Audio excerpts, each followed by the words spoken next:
प्रधानमंत्री नरेंद्र मोदी जी। और हिमाचल प्रदेश विधानसभा में बजट सत्र में आरडीजी के मुद्दे पर अजब गजब स्थिति देखने को मिली है। सदन की कार्यवाही पूरी होने के बाद माहौल और भी ज्यादा गर्मा गया। सदन के बाहर पक्ष और विपक्ष आमने सामने नजर आए। विधानसभा परिसर में दोनों ही दलों के सदस्य एक दूसरे के खिलाफ जमकर नारेबाजी करते नजर आए हैं। मुख्यमंत्री सुखविंदर सिंह सुक्खू ने कहा कि हिमाचल के हित में लाए गए संकल्प का विरोध करना दुर्भाग्यपूर्ण है और आज का दिन भारतीय जनता पार्टी के लिए इतिहास में हिमाचल विरोधी के रूप में देखा जाएगा। ने दो मुही बात अच्छा देखिए, जयराम ठाकुर जी ने दो मुही बात की।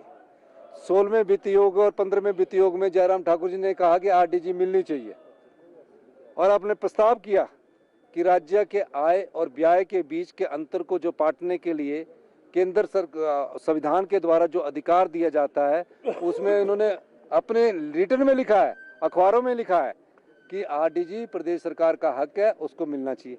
और जब यहाँ भाषण दे रहे थे तो हक और अधिकार की जब बात बोल रहे थे, ये क्यों मिलनी चाहिए, तो बंद होनी चाहिए।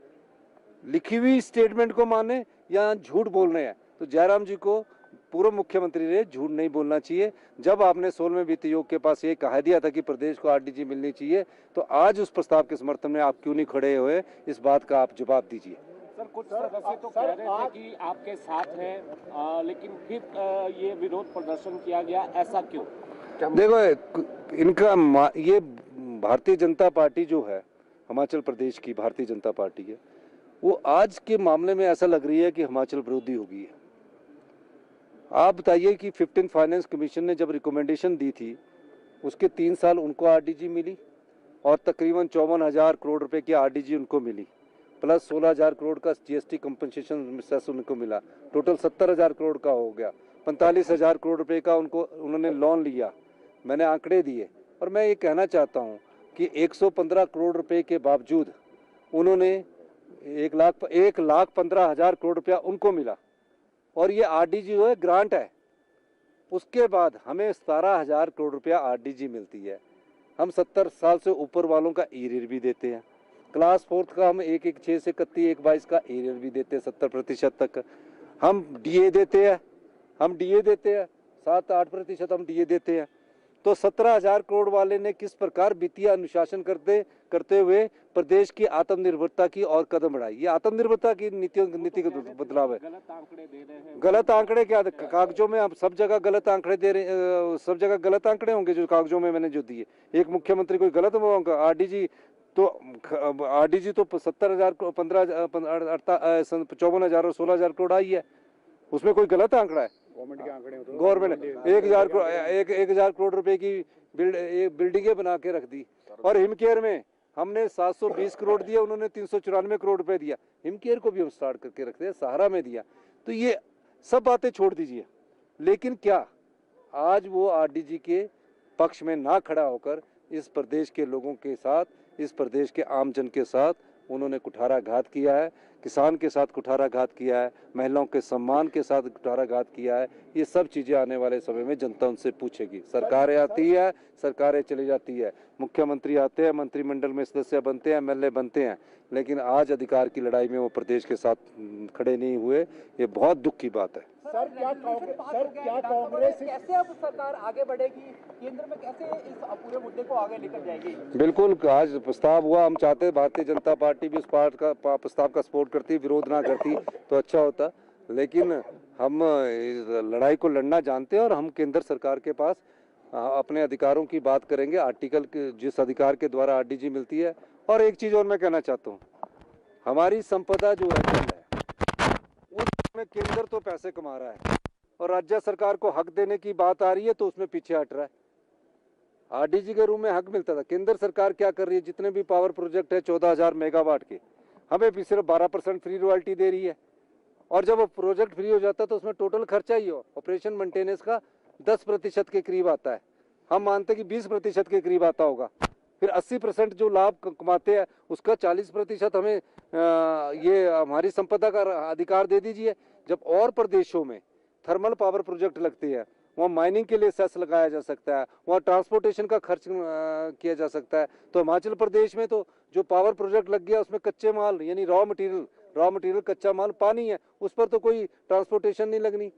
तो उस मामले में केंद्र सरकार तो धन कमा रही है हमारी हिमाचल प्रदेश की जनता की संपदा से, लेकिन जब देने की बारी आ रही है तो भारतीय जनता पार्टी के लोग हमारे साथ चलने को तैयार नहीं है। वो राजनीति कर रहे हैं और अपने कार्यकर्ताओं को ये बोलते हैं कि तैयार हो जाइए, हमने आरडीजी बंद करवा दी, अब सरकार कोई कार्य नहीं कर सकेगी। लेकिन मैं भारतीय जनता पार्टी के हिमाचल के लोगों को कहना चाहता हूँ, विधायकों को कहना चाहता हूँ, हिमाचल प्रदेश की सरकार उन सभी योजनाओं को चलाएगी। हम फैसले करेंगे, आज हिमाचल प्रदेश को आत्मनिर्भर बनाएंगे। और मैं आपको एक और कहना चाहता हूँ कि वित्त सचिव ने जो रिपोर्ट्स आपके सामने सम्मिलित की है, उसके आधार पर हमने बहुत ज़्यादा परिवर्तन किया है, पर किसी के अधिकार को मरने नहीं देंगे। हम ओल्ड पेंशन स्कीम भी देंगे, किसी की पेंशन को बंद होने नहीं देंगे, बिजली बोर्ड का निजीकरण नहीं करेंगे, उसे सुदृढ़ करेंगे, सारा योजना भी चलाएंगे, हम हिमकेयर योजना भी चलाएंगे और दूसरे माध्यमों से नीतिगत बदलाव करके प्रदेश को आत्मनिर्भर बनाएंगे। बड़ा दुख की बात है कि आज भारतीय जनता पार्टी ने हिमाचल प्रदेश के जो आरडीजी से संबंधित एक अधिकार संविधान की आर्टिकल 275/A के द्वारा दिया गया था, उसमें अपना समर्थन नहीं दिया।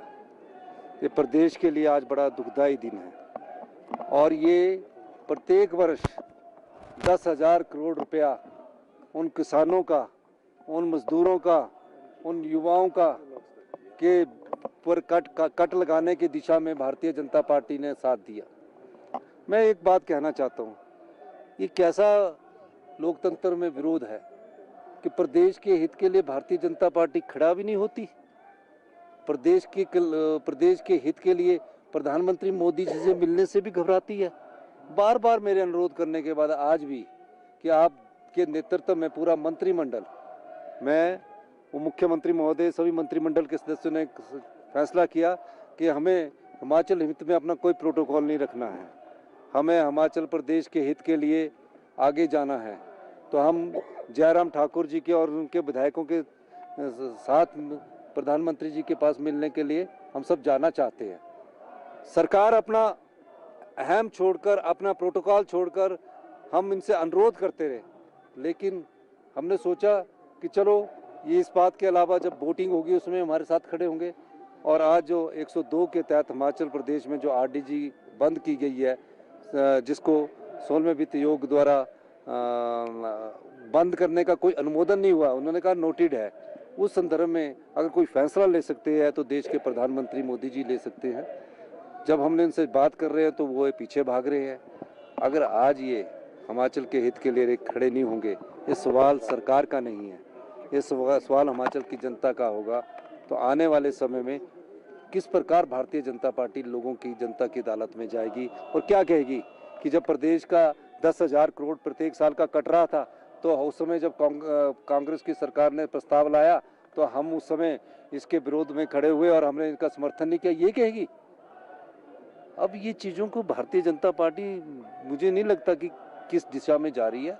लेकिन एक बात जरूर है कि आज पूरे प्रदेश ने, पूरे विधानसभा में पत्रकार बंधुओं ने भी ये चीज़ को देखा कि इस प्रकार का बर्ताव, जिस प्रकार का बर्ताव उन्होंने किया है कि हम इसके समर्थन में नहीं खड़े होंगे, बड़े